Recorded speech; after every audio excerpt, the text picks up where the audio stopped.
episode of the Talking Wheels podcast, the Speedway podcast. Comes out every Saturday, launched in March 22.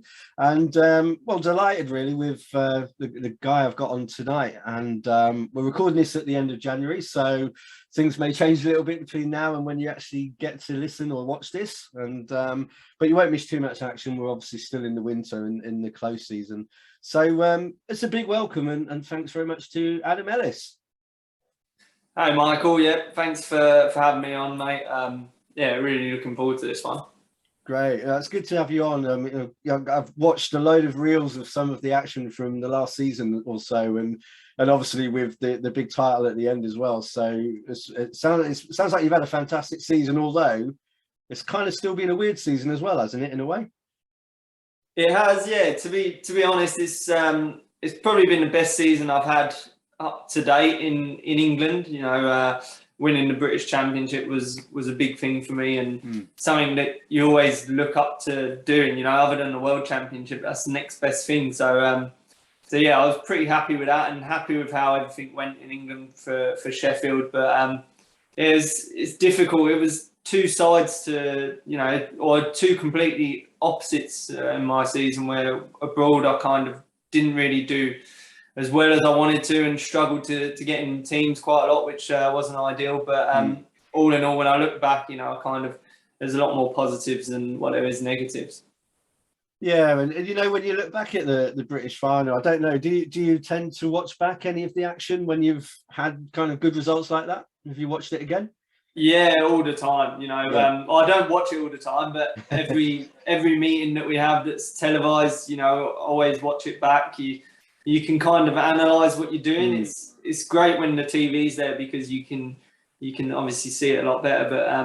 But yeah, I do spend a bit of time analysing meetings that have gone, and particularly the British Championship. It seems to be something that's brought up quite a bit. You know, if I'm round some friend's house and there's someone there I don't know, and they introduce me and they say, "Oh, hey, he's British champion," then next thing they get the video up. So it's pretty cool to watch back every now and again. Yeah, what kind of things do you pick up then? You know, I mean, obviously, is it around kind of your technique and the way the places you go into on the track? What kind of things do you normally notice about yourself when you look back? It's normally like how I rode, the technique and my positioning. You know, if I had a bad meeting, then I'd watch it back, and I can tell straight away what I was doing wrong, or what I should have been doing different. And the good meetings, they're always the best ones to look back on. You can kind of watch a few races and you think, oh yeah, that was a good one. You remember certain points of the race as well, which is good. And, you know, just try and notice things that I did well, so that I can try and practice doing that and do it more consistently, and then noticing the things that didn't do quite so well to try and avoid. Yeah, and I don't know, but I mean, do you get kind of almost flashbacks of how you felt at the time, you know, how you were feeling going into races, or how you were preparing yourself mentally, that side of things? Yeah, not too much before the races. You know, I think it's the same for the majority of the riders. Every race, before every heat, you always have some butterflies. You're a little bit nervous, and I think that's the same with any race you go into, but especially on track. You know, if you made a good pass, or you run right up to the fence, and you kind of had a heart in your mouth moment, and you remember them, and watching them back's pretty cool. So yeah, there's a lot we can take out of watching meetings back.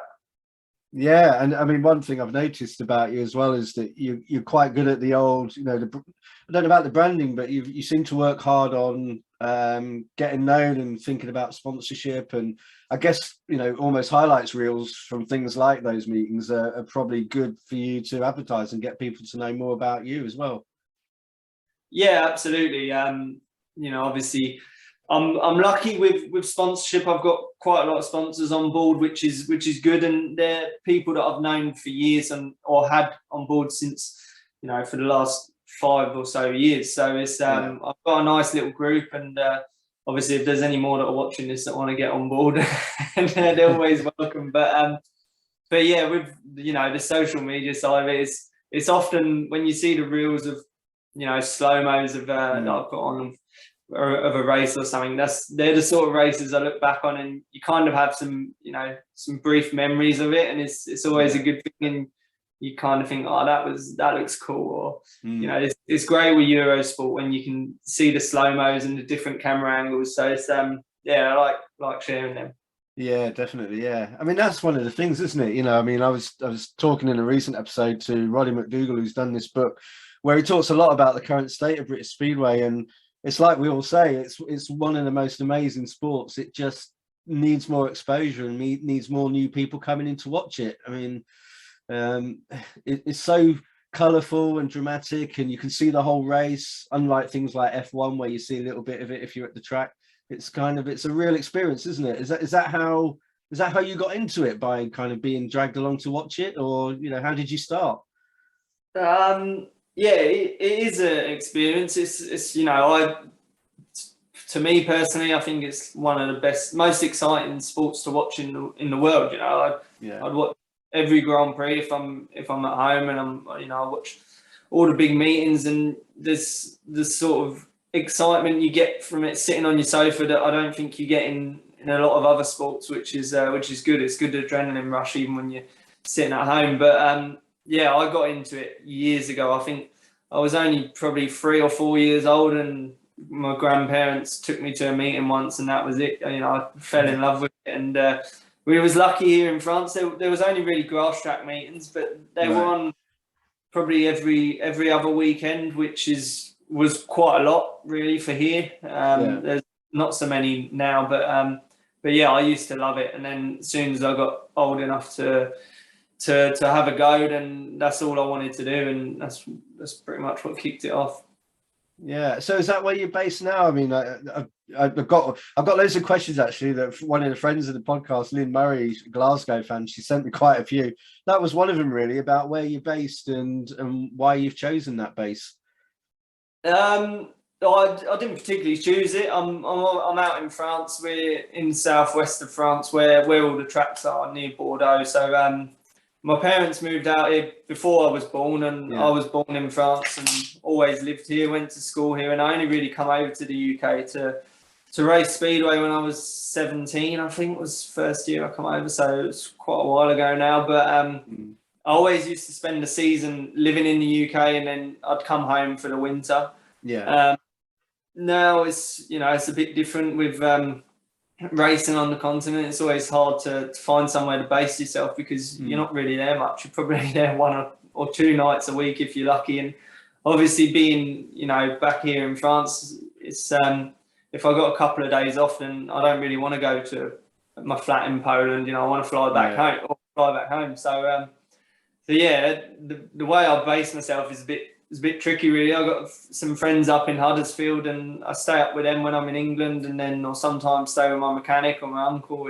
I basically live out of a backpack, and then every couple of weeks when I get a chance to come home, you know, I change the clothes that I got in my backpack and go again. Yeah, it's quite a nomadic existence, really, then, isn't it?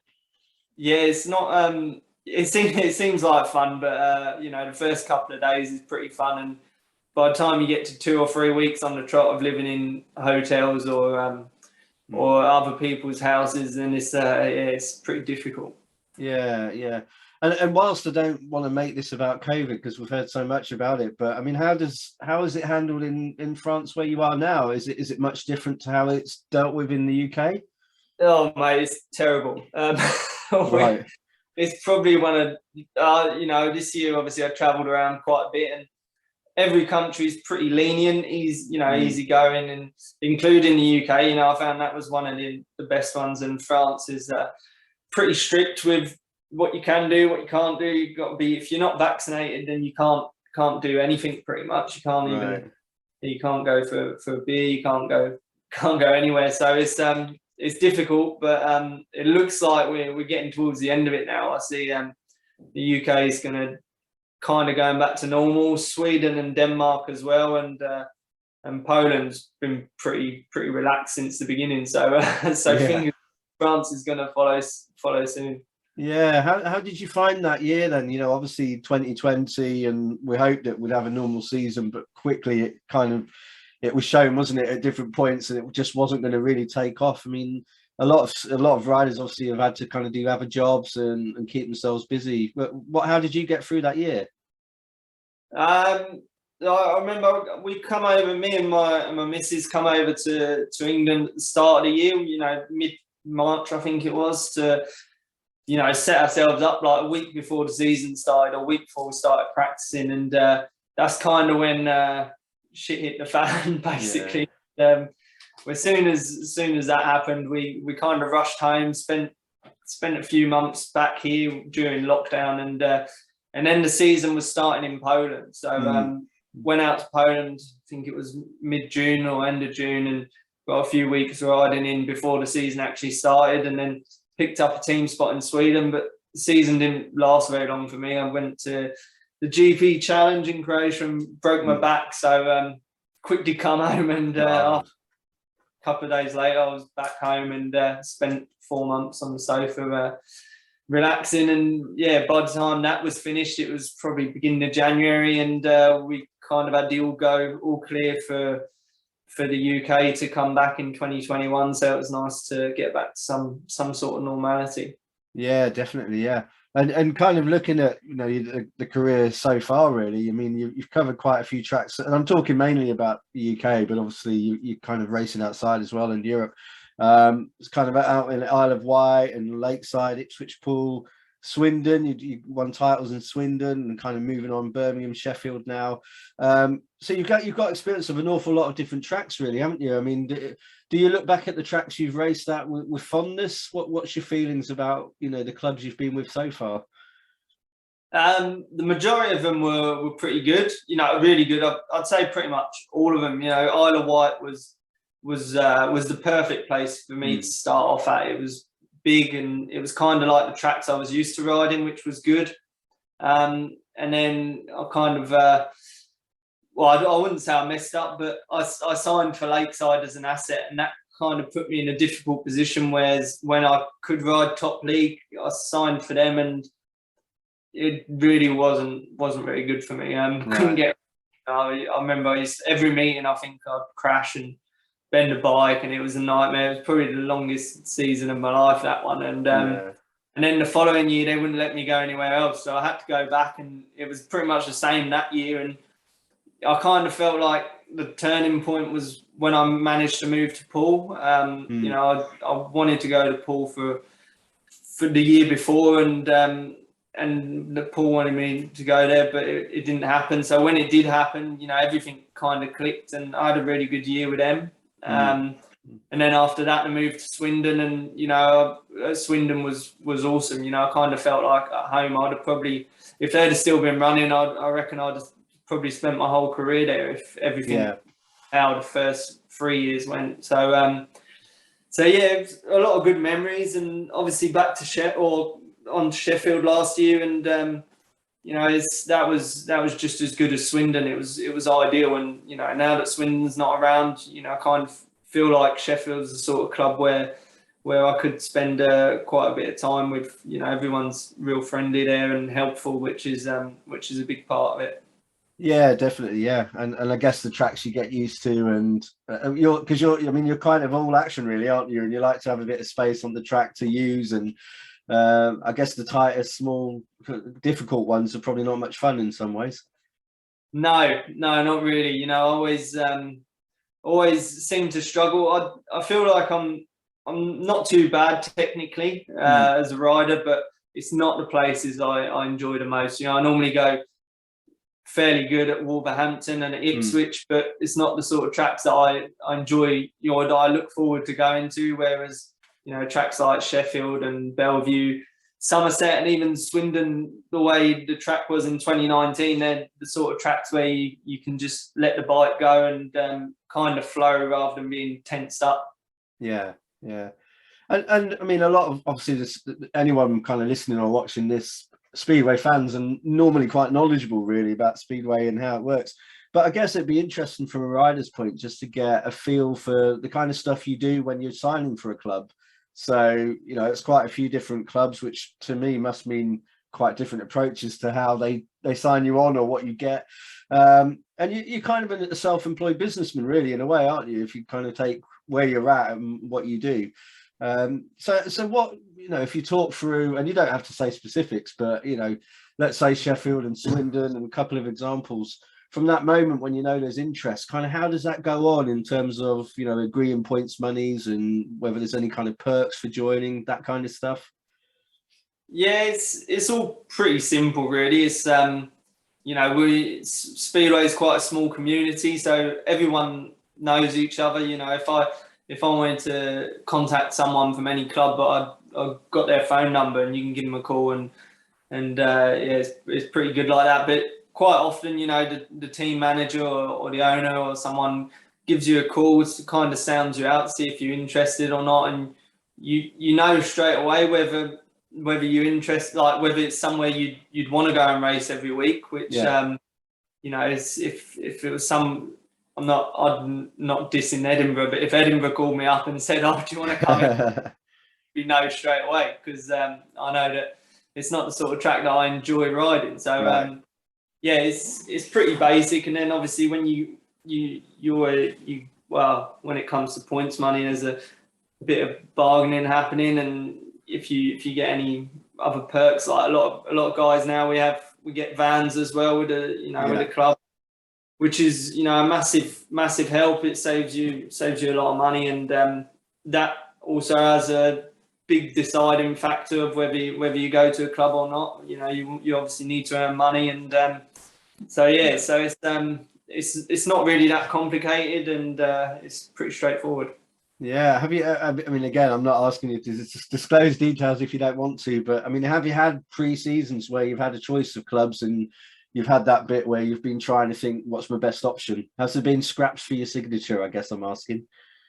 Yeah, to be fair, most years, I think every rider would have I'd say 90% of the riders would have more than one offer on the table, and they don't all come at once, which is, or they normally all come within, beginning of November to end of December. You kind of know they're the 2 months where if you're gonna get a team place, they're gonna contact you then. But it's it's just weighing up. Each rider's different. Some guys will follow the money, just want to earn as much money as they can. Other guys would much rather be involved in a club where you're going to get paid, which now where you can be promised money. Like last season when I was looking halfway through the year, I was looking for a Premiership spot, and I was talking with Eastbourne, and kind of glad it all looked. I would have probably gone there if my average had fitted, but yeah, I'm kind of glad I didn't now. So there's a lot of factors that go into it, and a lot, the riders know. We know. I know that the Bates family always pay on time. So if you go to Sheffield or Leicester, you're always going to get paid. Same with clubs like Ipswich, Wolves, Kings Lynn. Most of the clubs in the top league, or probably all of them now, are spot on. So that plays a factor in it as well. But there is normally a few offers on the table, and but you have it in the back of your mind where you want to go. Like I knew this year from the word go that I wanted to be back at Sheffield, and I told them that before we even finished the season. So I had calls from probably most of the clubs in the top league, but there's only really one club I wanted to be going back to. Yeah, and do you feel do you kind of get, I don't know, are you the sort that gets involved with the fans and the community side of things around the club as well? A little bit, as in I enjoy seeing the fans. After the meetings, if there's fans there that want to have a chat, I don't mind having a chat. Take photos and sign stuff. It's all part of it. I see it that way, because I remember when I was a kid and I was one of the first kids up there, wanting a photo with guys like Kelvin Tatum or Glenn Phillips when they come over, and people like that. I think that's important to kind of make time for the fans when, after a meeting. It doesn't make much difference whether you leave the track at 9:30 or 10 o'clock. So, but if you can make a few people's night, then it's worth it. Yeah, definitely. Yeah. I remember starting going to watch Speedway when I was 15, and it was at Kings Lynn. And there was always that thing, as soon as Heat 15's over, you're kind of walking around the back of the pits and, all loading the bikes up and all the rest of it. And it was just you know, being a big football fan as well, you realise that you just can't get that in football. You can't mix with the players. It's not accessible. And I think for a lot of people, that makes such a difference to identify with the riders. So yeah, it sounds nice. I guess as long as you don't have to shoot off, you're not on the way off to the continent or something, then you've got a bit of time. Yeah, absolutely. But you know, I think it's good now. You can interact with riders and stuff. But I get on pretty well. Oh, and it goes nearly fell over. I'll take that. Yeah, I get on well with Simon Cross, and he only lives like 10 minutes away from me here, so I see quite a bit of him. And when I hear the stories he's got of how it was back in the day when, you know, all the riders went up to the bar and stayed there for half an hour, had a beer and chat with the fans, I kind of think that'd be perfect. You know, I think I was born in the wrong generation, because we all enjoy having a little beer after the meeting, but unfortunately it doesn't really happen. Yeah, that's a shame, isn't it? Yeah, because in a way then you don't, again, also from a fan's point, you perhaps don't get to see the full characters of some of the riders, but then you've got social media now, which wasn't around in that day either. So in a way, they can connect with you in quite a different way. Do you think there's something around social media in terms of getting the youngsters in? I mean, you know, one of the obvious things when you look on the terraces is that the audience is, the crowd are, you know, a bit older on average, and that's not to say there's no kids, but could it do more to reach out, do you think? I think you could do, and I think they're starting to realise that now. You see, I think I saw an announcement this week for, you know, there's going to be a live stream of 30 championship meetings, which things like that is a big thing, because even if people don't watch it, it's just presence on social media, and you know, there's content to post, which is, I think it's important to, you know, captivate the younger audiences, because you're probably the same as me. When you sit on your sofa at night watching TV, you've always got your phone right beside you. Yeah. The adverts comes on, you flick on your phone and you start flicking through stuff. And when I see kids now, like nowadays, I sound like I'm about 50 years old. When I see kids now, it's constant. So they're constantly on the phone. So I kind of think it is a big thing. And but I think it's not only that. I think, you know, we need to try and make it more entertaining for not just 15 races. There needs to be a lot of other stuff going on. I don't know if you watched any of that cricket 100. Oh, the 100, yeah. I'm not a big fan of cricket. Never really watched it. I always found it boring. But I think this summer I probably watched like 3 days on the trot of that, just because it was entertaining. And I think if we can do something like that with Speedway in the future, then it'll make a difference. Yeah, without a doubt. Yeah, I mean, I'm in Nottingham, so I've got Trent Bridge, you know, big test ground just around the corner. I can walk to it in half an hour. And they had a 100 team. I didn't watch a lot of that, but we used to always go a lot as a group to the T20.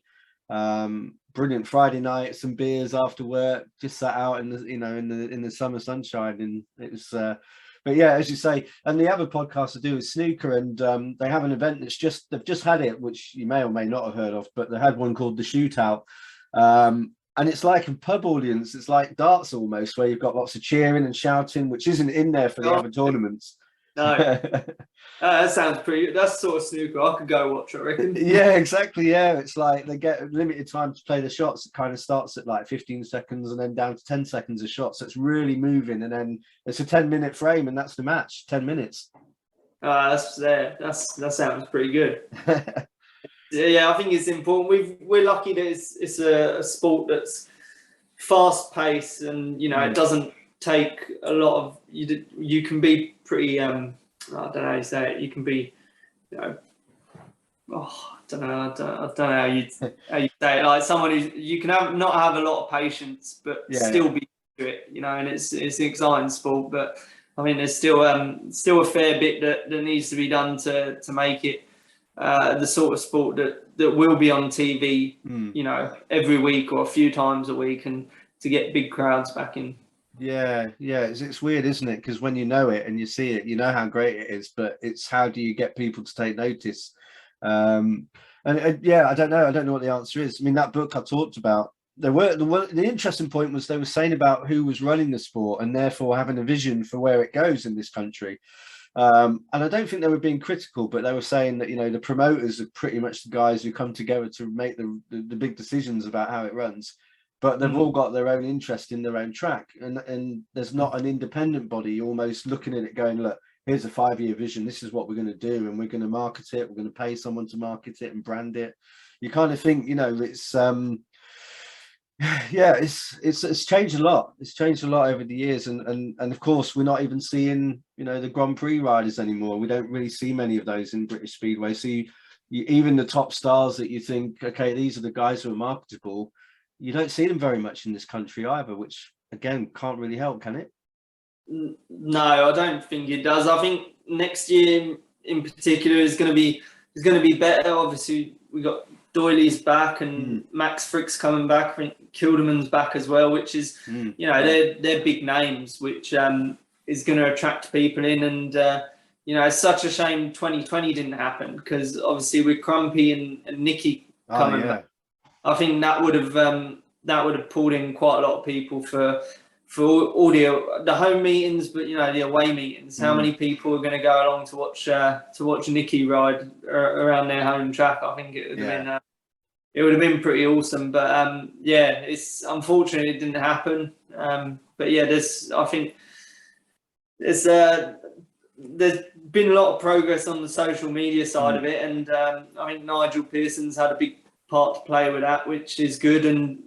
But I think there probably needs to be someone else to kind of help push the actual show on at the meetings and bring in some new ideas and just some simple stuff like when you see walk-on musics at the darts and everyone. That's like the highlights you see on YouTube is walk-ons. So that's true. Even if kind of silly stuff like that. If it doesn't work, then you can't say at least you can say you've tried it. But we need to think outside the box a bit. Mexican waves around the stands, that'd be cool. Anything really, isn't it? Bit more interaction. It's a bit of a problem when you've only got halfway around the stadium. Yeah, exactly. It finishes just after the first bend. Oh yeah, but then again, I suppose it depends a lot on the different tracks, doesn't it? We've seen some good kind of people on the mic, and I remember back in Kings Lynn days, you had Mike Bennett on the mic, who was always doing a lot of interviews in the pits and doing stuff on the centre green. In fact, he's out in Australia now. I'm going to get him on. We've been talking about getting them on, but again, it's that thing, isn't it? Once you're in, you can get hooked, but you have to get in the first place, so you have to have a reason to either get pulled in by your parents or make an effort to go out and watch Speedway, and that seems to be the toughest bit. Yeah, it's always the tough one, but I spent quite a lot of time with my mechanic Johnny in the van this year, and mate, we were talking. I think I'm not far off having a testimonial, and we were saying, we do a testimonial. It's like we're going to make it good, make it a show, worth people coming to see, and try and get kids involved. Open the stadium at probably 5 o'clock rather than 7 o'clock, and have bouncy castles and some arcade stuff, just to get people, make it more of a night out rather than just for the speedway. That sounds good, doesn't it? Face painting and all sorts, and then they can go back with some photos of riders and some merch and stuff as well.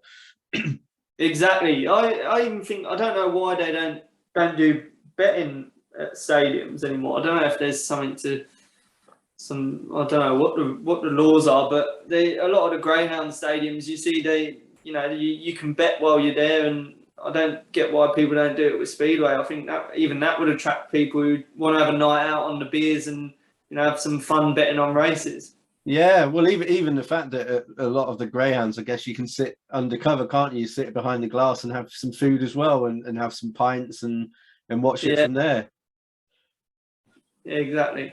Yeah, but then that's the thing, isn't it? I guess we've got a lot of places that are almost quite not rude, but quite basic in terms of what they've got in terms of a stadium. So they might have a good track, but they haven't got much to offer resource-wise for the fans. Really, it's the hardcore who kind of stick around. Yeah, it's tough. Obviously, I think there's so much to do nowadays that people find better things to do. Unfortunately, whereas I think you'd only have to give it. You'd only have to try it. All the people I know that you meet after the meeting that have been for the first time. You know, normally someone's dragged them along and they say, "Oh, I love it. I'm going to come back." And you think, yeah, that's awesome. Oh, great. Yeah, that's really cool. And it sounds like, doing it down a bit, and I don't mean to, but, one of the things you said there was about, riders returning, and obviously Nicky Pedersen box office, and if he had come back and we'd had a season from him, that would have been amazing. But you mentioned Jason Crump as well. I mean, these are guys who I guess you'd have been really well aware of kind of growing up and following the sport, and then suddenly you're racing against him. Yeah. Well, we touched base on this before you started recording. I said that for me that was massive when in 2021 when he said he was still going to come back. I was pretty excited about that because he was one of the guys that I remember growing up watching the Grand Prix on TV when I was like, I can't remember what age it was, but it must have been 2002, 3, 4, something like that, and he was kind of up there for all the years that I watched it until he retired. He was always in the mix for winning the World Championship, which kind of made me admire him a lot. He wasn't the most spectacular rider on the bike. There was guys like Golub and Nicky that would hang off it and barge people out of the way. But I think his consistency made him one of my idols really when I was a kid. To be able to race against him was pretty special. I remember the first meeting at Ipswich was awesome. I think I had like four races against him that night, so it was pretty cool. I think he beat me twice and I beat him twice, so it was nice. It was a good drive home after that, knowing that you've raced against someone you've always looked up to. Yeah, and do you are you able to shut that off? When you're going up to the tapes, you've maybe done a practice start or two. I'm guessing you forget who you're up against in some way. Yeah, you don't really think about it too much. It's I think the majority of the guys like myself, I always have a routine of what I do from pretty much the moment I sit on the bike before we push off to when the tapes go up. And it doesn't matter what race it is or where you are. It could be a National League race or Grand Prix final. I think you have your routines and you kind of go through certain things in your head, but you don't think too much. It's just more of a habit than anything else, and you kind of shut out everything else that's going on around you. Yeah, definitely. And have you been able to talk much to him? I mean, I don't know how much with the opposition you talk to in the pits, but have you been able to kind of chat to him and kind of get to know him a bit more outside of the race? Yeah, absolutely. The first meeting I raced against him at Ipswich, I probably spent like half an hour there after the meeting chatting away, and I was getting a lift back to the airport, and all the bikes are loaded up, and everyone's got changed, showered on, and I'm still standing there in the pitch chatting away. So yeah, that was pretty cool. And then pretty much the same at Sheffield, we could have a chat with him there, and after Schleiny's meeting, which was it's good. You kind of have this idea of someone and kind of what they're like, and he always, when he was racing, he always seemed someone that was very serious. He didn't laugh and joke around a lot, but when you chat to him, you can tell that he's down to earth guy who's a good guy. Yeah. Excuse me, sorry. As you say, he's always come across very kind of neat and tidy and deliberate, hasn't he? Like the way he's ridden, and as you say, less spectacular in some ways, but always a bit of a model professional in a way. Yeah, exactly. Everything he done was pristine. I mean, his bikes were always perfect. He always rode the tracks real good. His style was perfect, and he wasn't the most impressive of riders, but when you look at his career, he was definitely probably one of the most effective. Yeah, absolutely. Yeah. And so, what kind of differences? You obviously got the advantage now of being able to compare different countries for league racing now, with Poland, with Sweden and the UK as well. What are the main things you find different between them? Biggest things are pretty much the tracks. In England, the Polish tracks are obviously completely different to English ones. A lot bigger, normally pretty slick, and it's important to have fast engines out there, and your setup's got to be spot on. Whereas in England, there's normally a little bit more dirt, and you can get away with being slightly off in the setup. You can make up for it by, you know, it's how big your balls are, basically. So, yeah.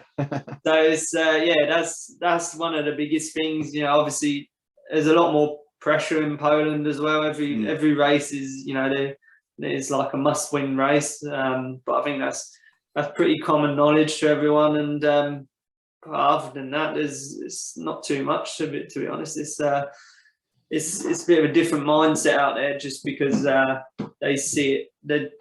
Even the fans, you know, all the fans expect you to be banging in double figures, and if you're not, then they say, oh, why are you in the team? Whereas in England's a lot more forgiving. If you have a bad meeting or a couple of bad meetings, and you know, people normally support you still, and you know, trying to get you back to where you should be.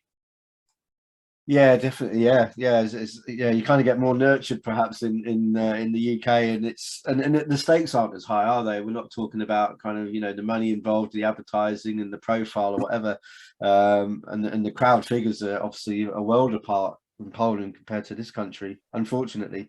But you're a good example though of somebody who's kind of built their way up through the sport, you know, starting National League and building yourself up, and now you're obviously in the Premiership, and I imagine with aspirations of going all the way or as far as you can do in the international arena as well. What do you think about, you know, stuff like, I think one of the things that gets talked about at the moment is doubling up, you know, the whole notion of doubling up in the UK with, you know, the British League between the Premiership and the Championship. What do you think of that? I mean, it's quite a divisive one. Not all the fans love it, but maybe the riders do. I'm not sure. Yeah, it's a tough one. You know, it's I think the only country where you can't double up is in Poland. I think it's unless you're a junior rider, so you're under 21, then you could probably double up. But other than that, every country has doubling up riders, but apart from Poland, and I think it just comes down to the financial side of it. There was, you know, I wouldn't be able to afford just to ride in the top league in England or just to ride in the Championship in England if I wasn't riding anywhere else. And it's the same for all the riders. So it's, I think if you scrap that completely, first of all, there'd be, you know, a lack of riders. You know, it'd probably be worse than the doubling up rule, because you'd have so many riders guesting all the time, and it'll be a nightmare. And you know, the second thing is, I think there'll be a lot of guys that would probably give up, because not a lot. I guess Speedway is probably the easiest form of motorsport you can make a living from, but you know, you don't make a brilliant living compared to the others. You know, it's there's a lot of guys that do it. They do it for the love. They could probably earn more money at the end of the month by doing a 9 to 5, but they love riding Speedway, and that's what they want to do. And if you took the doubling up away, I reckon there'll be a lot of guys that would probably quit and find something else to do. Yeah, and I guess the trouble is well, it's the number of teams as well. So I guess if you didn't double up, you'd almost have to have almost one big league or a much bigger league. And I guess not all tracks would feel they could pay for that and have a competitive side. And as you say, might not even be enough riders anyway. No, that's that would be, if one big league would probably, it would be good if all the clubs were willing to do it. But I think it's pretty common knowledge that, you know, I'd say most of the clubs don't want that, and it probably is down to financial reasons. And you know, until we can get more people through the door, you know, better TV contracts and stuff like that, then I can't see it's going to change too much. Yeah, and back to you really, I guess. So, you know, in terms of you yourself and your aspirations, I think it was 2017, wasn't it? You know, track reserve at Cardiff for the British Grand Prix, and you got 3 rides in as well. Now I'm imagining that you did talk about it afterwards, you know, and it's out there at the interviews and things, but you clearly would have learned a lot from that experience, and just seeing the setups, the ways that the guys kind of prepare, the speed involved. What were your main kind of takeaway points, and what are you doing with those? There was, it was good to be involved in that and see how those guys worked, you know, and probably the biggest meeting in the season, you know, in the world, which is, you know, I was pretty happy to be a part of that. I'd had a terrible season leading up to it, and I think I had one really good meeting abroad in Czech Republic, riding for Team GB in the European pairs. And after that, you know, they said, "Oh, do you want to be reserve?" And I was like, "Oh yeah, of course I do." So I wasn't in the best sort of form. You know, didn't have the most amount of confidence. So I feel like I could have done better than what I did. But it was just great being a part of it, being part of the atmosphere. It's you know, it's pretty nerve-wracking when you're in that stadium, and you can't really see the crowd too much, but you know that they're there. And yeah, it's hard to say. It's difficult because during the meeting, you know, I was trying to focus on what I was doing and where I was going for the night, and it's hard to pick up stuff from other riders, you know, when you're trying to focus on yourself. So I don't know, I must have picked some sort of stuff up, but I wouldn't be able to pinpoint anything. Yeah, that's true. Yeah, I guess there is that, isn't there, that you're kind of concentrating on your setup, and they're all busy as well, aren't they? I mean, it's probably quite sacred, really, isn't it, going into each other's areas at a Grand Prix? Big no-go. Yeah, exactly. Yeah, not unless there's a punch up or something, but even then you normally get pulled away quick enough.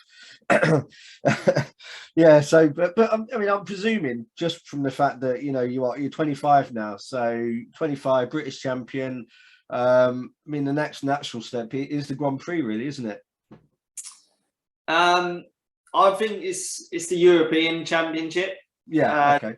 Yeah, I reckon that's what I'm setting my sights on next. You know, obviously, big thing for next year is I want to win the British Championship again. I know, you know, now that I've done it once, I know I'm capable of doing it. And I'd only ridden in the British final once before, and you know, I think I'd scored 3 points or something. I had a terrible night, and other than that, I've never been in it. So yeah, to win it last year was a big thing, and you know, it kind of give me a bit of a kick up the arse to focus on what the next goal would be. So for me this year would be British final again and try and qualify for the European Championship. I think that's the next step. You know, if I can qualify for that, there's this 4-round series which starts middle of the year, or I think it's June time, which you know is more realistic for me. But obviously be doing, you know, I'd still do the Grand Prix qualifiers as well, which you know, I don't really want to turn them down as long as I'm getting offered them. You know, last year I had a pretty good run.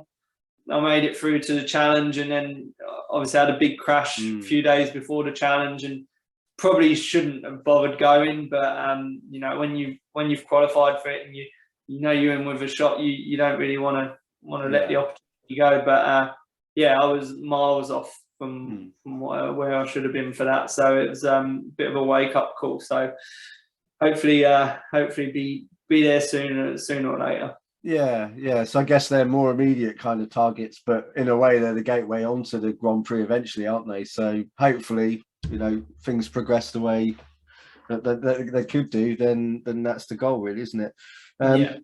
What do you do, you know, outside of Speedway? What do you do to relax? Do you get any time to relax, or is that mainly in the winter? Is that when you get the chance to recharge a bit? Yeah, it's mainly in the winter, mate. You know, I think this season I've done like 85 meetings, which you know, it's quite nice. If you have some time off, you normally get 2 or maximum 3 days off in a row, and those 2 or 3 days you've just spent 10 days. You've probably done 7 meetings in 10 days flying. Wow. Yeah, so it's mainly when the time off I get during the season, I just spend relaxing, really. Like probably sit on the sofa most of the day and chill out, or lie in till 10 o'clock and, you know, not really do much. But in the winter, obviously, like everyone, it's time off. Is after a long season, it's nice to go away on holiday with the missus and, you know, see some new places, relax a little bit, do some training, a fair bit of motocrossing. I've got David Bellego lives close by, and Dimitri Berger as well. They're, you know, within 10 minutes of where I live. So we normally go motocrossing every Wednesday and every Saturday or Sunday, or so. Yeah, we're off off on a motocross weekend. Tomorrow morning we're going as well. So it's good just to be back on the bike. And then we start practicing pretty early on here as well. I think first practice we got is on the 12th and 13th of February. Right. Then there's like the French League meeting starts the following weekend. And so it kind of kicks off early. It's good for practice, but yeah, it just means the season starts a little bit earlier. But it's a good way to try and get dialed in with your riding and set yourself up for the season ahead. Yeah, definitely. And it was because you're not long back from it's Martinique you went, wasn't it?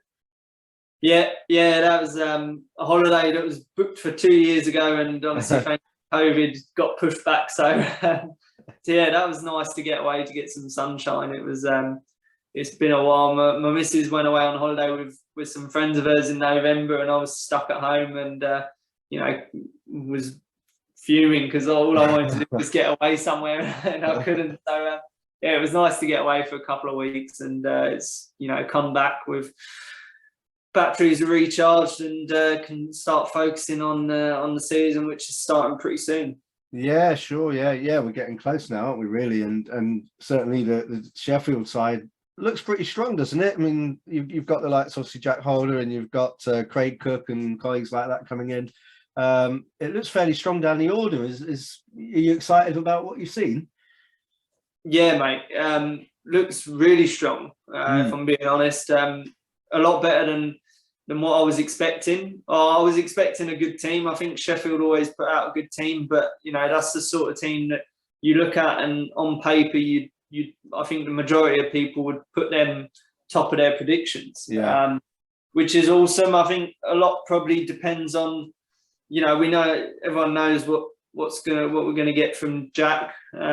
He's been a number one in this league for probably 3 or 4 years now, and he's been solid.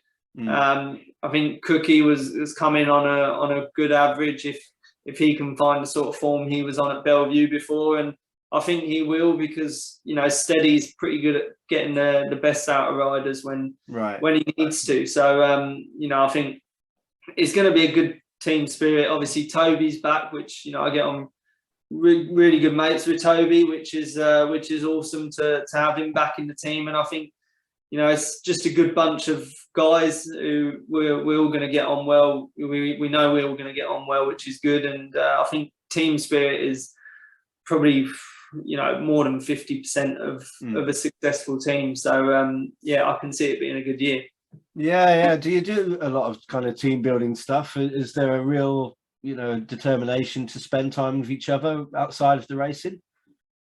Some places, yeah. Some clubs, yeah. And other clubs not so much, but I think it's not something that's can be forced upon the club. If the club tries to force you to do something, then it's not, and the riders don't quite click, then it's not really gonna work. Whereas I think it's something that comes from the riders most of the time. I think the best team spirit we ever had was in Swindon. The years 2018, 19 was.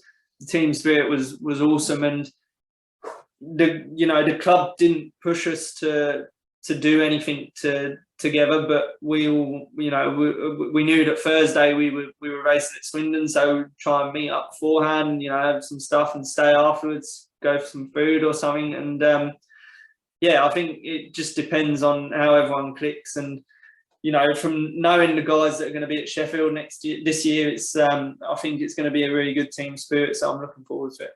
Yeah, that's a really interesting insight, because I think you could make the mistake as a fan of thinking that it's an individual sport, but then you're scoring points to make the team total.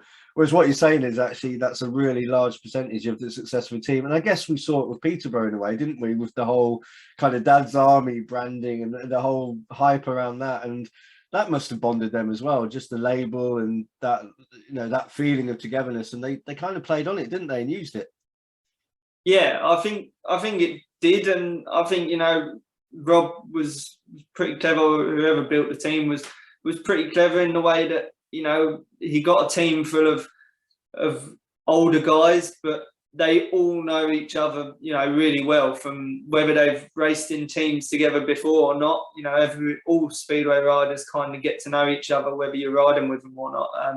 Bump into each other at airports, hotels, tracks, stuff like that. And yeah, it was like I think it was a team where everyone knew each other well before the season started, and it played a big part in them being successful, I think. Yeah, so it's, you know, and that probably helped Jordan Palin massively, I think, as well last year, having, you know, a good team spirit, and all 6 guys probably helping him trying to be better than where he started. Yeah, definitely. Yeah, and I mean that's the exciting thing, isn't it? It seems like there's a lot of quite bright young British riders coming through, and Jordan Palin being one of them, and obviously, you know, ending last season on a high with the Speedway of Nations, the victory in that for GB, and we're seeing Team GB. The whole approach to that seems to be very much about, you know, development and team building, and quite a very professional approach to it from what we can see from the outside. It is, mate.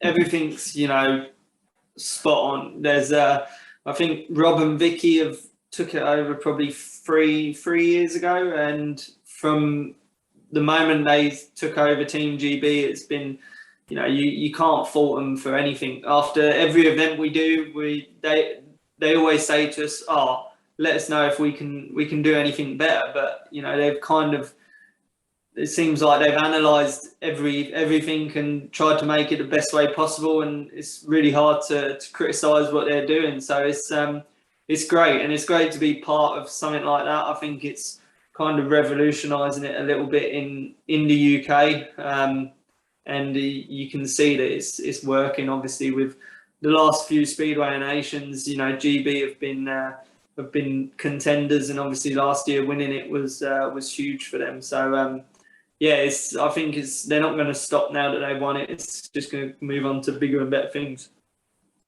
Yeah, really exciting. I mean, it's so long since kind of winning on that stage for this country, so that was incredible. Shame we didn't get more of it in the media, really, because that was something to be proud of. But that's the whole problem we went back to earlier, wasn't it? About just the interest in the sport and the knowledge about it. Does it help as well? I mean, you mentioned earlier about Simon Stead, you know, managing it at Sheffield. Does it help having the rider there who is not that long kind of retired, really, is he? He's not that far out from it. And does that help having somebody like him around to kind of cajole and give advice and tips, or, you know, what's the kind of relationship like with him? It does, mate.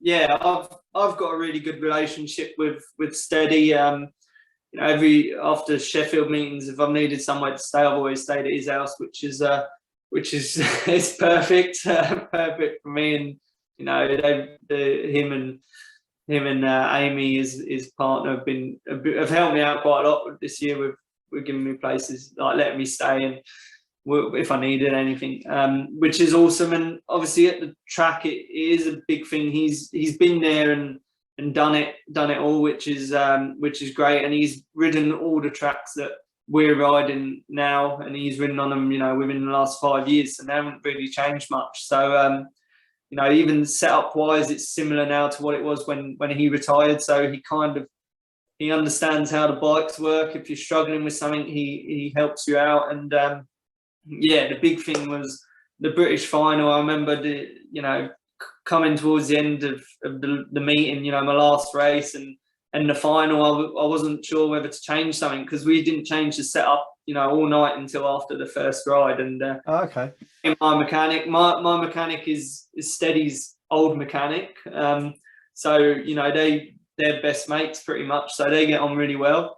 And yeah, it's, you know, I was going up after each race and chatting with Steady and asking him, "Oh, what should I do? What do you think? This and that." And, you know, he was basically giving me tips, and what I did in the final was pretty much exactly what he told me to do. So yeah, he must make a difference, I think.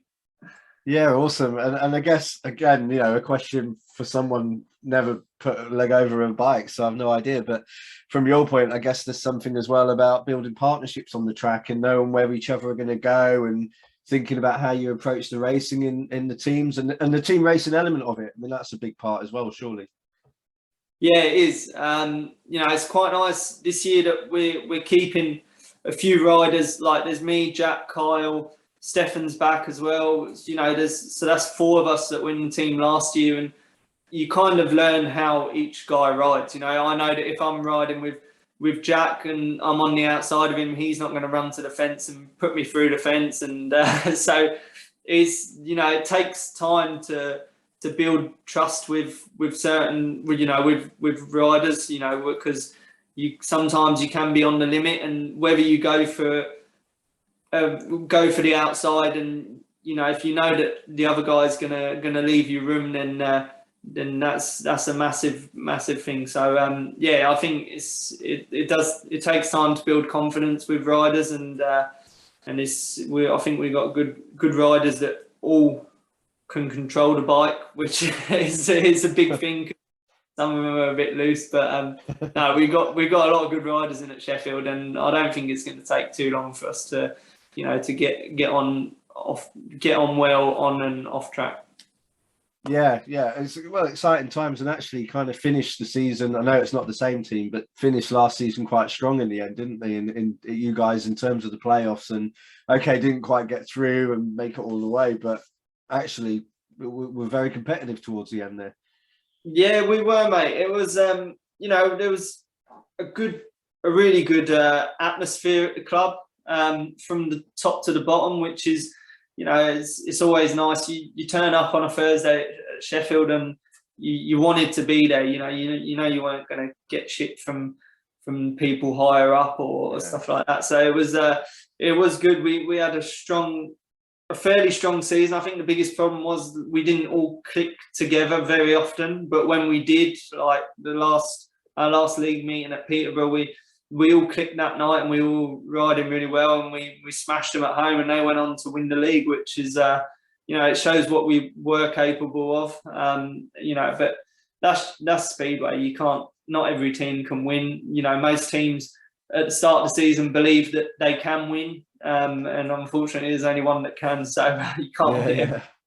Yeah. No, it sounds exciting. It sounds like a really exciting kind of season ahead, really. I thought what we could do, Adam, if you kind of go with it a bit, is just a little bit of like a quick fire round, really. Just a few questions, some of your favourites that, again, people listening and watching just get to know you a bit more as well. I'm calling it 5 round maximum, so I'm going to give you 3 points for each one. Here we go. So number 1. If you don't quite get it, I'll give you 2 + 1. Here we go. So the first question. So what can you remember? Can you think what the first meeting you ever went to was, the first Speedway meeting? Because I think you probably started out at the grass track, didn't you? And that side of things. Yeah, it would have been grass track. I think the first Speedway meeting would have been Le Mans. It's a local one here in France, and used to do a lot of individual meetings. I think the first meeting I did there was Screeny was there. Oh, wow. I remember Screeny there because he'd done a wheelie. He used to sit on the push bar, I think, sit on the mud guard and do a wheelie all the way around the track. So that would have been the first one. And the entertainment during the interval was a stripper on the back of the pickup truck. So that one. Wow. It was the only time that she got invited. I don't think it went down very well. Is this the first time you've seen a fan run all the way around the circuit? Yeah. All the way around the stands? Yeah, if it would have been 10 years later, it would have probably been me. Oh, brilliant. Wow, that's a new one. Okay, the second one. So there you go. There's 3 points there already in the bag. Yeah. The second one, so your second ride, just looking at the programme there. Your favourite venue, and I'm going to say favourite venue track, because it might not always be the same, might they? But what's your favourite place to go to as a rider? The favourite track would be Redcar, definitely. Right. It's somewhere that, I haven't been there much. I think I've only ridden there 3 times. But every time I've been there, I've always scored points and always had some really good races, and, come away with like a massive grin on my face. And I think, if only I could ride this track more often. And the biggest problem back in the day, or like when I lived down south, was the travelling, which kind of made me never really want to ride there as a home rider. But last year, obviously being based further up north, it was ideal. We had like an hour and a half drive up there and awesome track to race on, and then it was really good. Yeah, it gets a lot of riders saying that, doesn't it? Okay, that's 6 points. Good answer. So, all right, it's the third one, which might be odd being a current rider, but it's more getting a feel for who you look up to or just like watching. Do you have a favourite rider, or maybe that would have been before you turned kind of a rider professionally yourself? Is there anyone that you've always kind of thought that's someone I've always really liked? You mentioned Crumpy earlier. I'm wondering if there's anyone else in that kind of category. Yeah, when I was a kid, it was always, I liked Crumpy, Tony Rickardson, and then AJ. I used to love watching AJ. It was when I started watching it was like the sort of the season where he'd have all white bikes Right. and suit and covers for practice, and then in the meeting the next day he'd be all in black, and I found that awesome, and I loved his style as well. The year I got to race with him at Lakeside, that was huge. I loved that. That was brilliant. But more recently, I'd say probably the rider I'd look up or admire the most is probably Doyley. Right. When I joined Swindon in 2017, I was kind of the turning point in my career in England. The year before was at Paul, and when got to Swindon, and he was the main guy and pretty much the main guy in the league, and everywhere we went he'd ride the bike like he was trying to blow the engine up all the time. So aggressive, which was was just joy to watch, and obviously him breaking through into the Grand Prix at a later age is a big thing as well. He's someone that's kind of broken the the code of having to be in the Grand Prix when you're 23 or 20, sure, to be a top class rider. He broke through in his late 20s, and I don't know how old he is now. He's probably like 34 or something. And he's like one of the best riders in the world still. So he's probably the rider I admire at the moment. Yeah, a lot of great things about him. It's nice actually hearing a rider talking about other riders in that way, just to because you obviously see them probably quite a different way to maybe a fan does. And so that's 9 points. So the fourth race kind of linked to that in a way, really. And you might have answered it, but I'm just wondering who you find the most entertaining. So might not always be your favourite, but just to put, the rider that you just think, oh, I just love watching this one. Yeah, that would probably be Zmarzlik. I think everyone probably agree with that. That he's,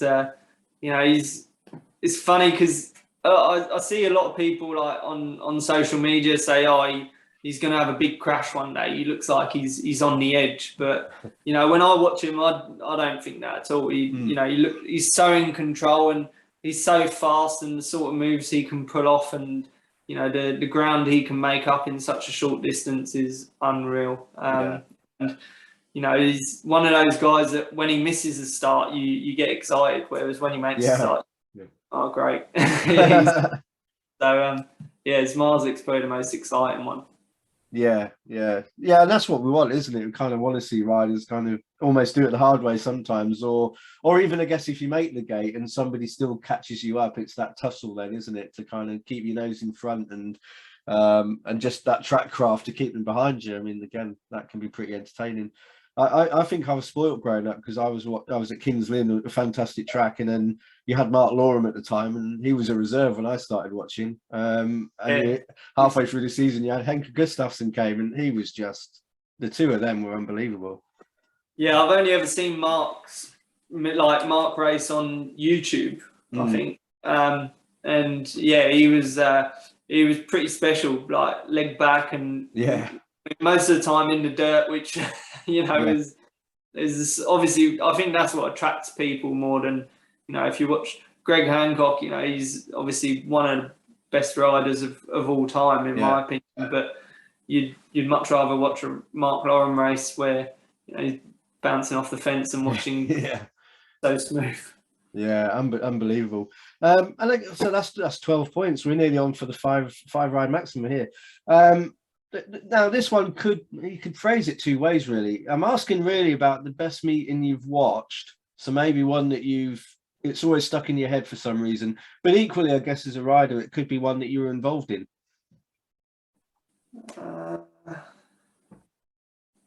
I don't really know if I wouldn't. There's none that spring to mind, but yeah, there ain't really any meetings that spring to mind. I'm trying to think because I don't want to miss out on the big winner. You know, that's normally when you get a 12-point maximum and you bottle it in heat 15. So yeah, not sure about that one. I mean, to be fair, it could be the British final from last season because let's face it, that's going to stick with you, isn't it? That's the one, yeah. That's British final 2021. Yeah, I've seen it enough times. yeah. Well, no, that's a good one. You'll always have that, won't you? And in future, you know, that's something you can always show people that you've done that, and hopefully more to come as well. Yeah, absolutely. Yeah, I mean, I just want to thank you, really. You know, I want to thank you for your time, Adam. I think it's just been really nice to get to know more about you and the man behind the kind of racing colours and all the action that you're known for. There's a guy behind there who's like a lot of us, but does an amazing sport and takes risks all the time. But yeah, I just wish you well. I wish you well for the season. I'm definitely going to look out for Sheffield and see how they go. And you know, I hope for the best for you, and obviously being a British rider as well, then slightly biased, but want to see you and the team do amazingly well in the coming years. Thank you very much, Michael. Yeah, I've really enjoyed it. Thanks for having me on. It's quite nice to have a chat that's a bit more relaxed. No, it's been good. I've enjoyed it, mate, and look forward to hearing some more of your podcasts.